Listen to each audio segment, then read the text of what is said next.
আসসালামু আলাইকুম, সবাইকে ঈদ মোবারক। আজকে ঈদের শুভেচ্ছা দিয়ে ভিডিওটি শুরু করছি, কারণ এটা হচ্ছে আজকে কোরবানি ঈদের ব্লগ। আমি এখন নামাজ শেষ করে যাব, গরুর মাংস কেনার জন্য যাচ্ছি। সো আমার বাসা থেকে বের হয়েই আমার বাসার পাশেই বাস স্ট্যান্ড আছে, সেখানে যাব। আজকের ওয়েদারটা খুবই ভালো, গরমও না ঠান্ডাও না, খুবই ভালো একটি ওয়েদার। এবং অনেককে মিলে আমরা নামাজ শেষ করছি, এখন কোরবানির প্রস্তুতি চলতেছে। আসলে এখানে কোরবানির দেওয়াটা অনেক ব্যয়বহুল, তাই আমরা আলাদাভাবে গরু মাংস কিনে নিয়ে নাই। তো এই যে বাস চলে এসেছে আমার বাসার সামনে যে স্টেশনে, এখন এই বাসে উঠে তারপরে যাবো মেট্রো স্টেশন।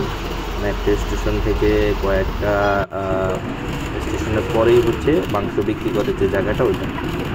বর্তমানে চীনের ওয়েদার খুবই ভালো, গরমও না ঠান্ডাও না। বাংলাদেশে অনেক গরম শুনতে পাচ্ছি, আর এই জন্য এখানের ওয়েদারটা আসলে ওরা আর্টিফিশিয়ালভাবে অনেক সময় নিয়ন্ত্রণ করে। মাঝে মাঝেই ওরা কৃত্রিম বৃষ্টির ঘটায় চীনের বিভিন্ন প্রদেশে।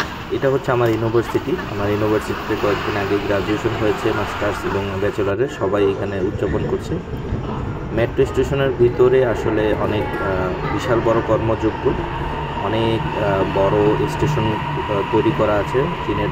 প্রত্যেকটা মেট্রো স্টেশনে আসলে অনেক প্ল্যানিং করে ওরা তৈরি করে, মিনিমাম 100 বছর যাতে এটার অকুপেন্সি থাকে, মানুষ ব্যবহার করতে পারে।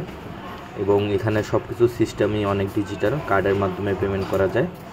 আর আমি এরই মধ্যে অলমোস্ট স্টেশনে পৌঁছে গেছি, যেখান থেকে আমি গরুর মাংসটি কিনবো।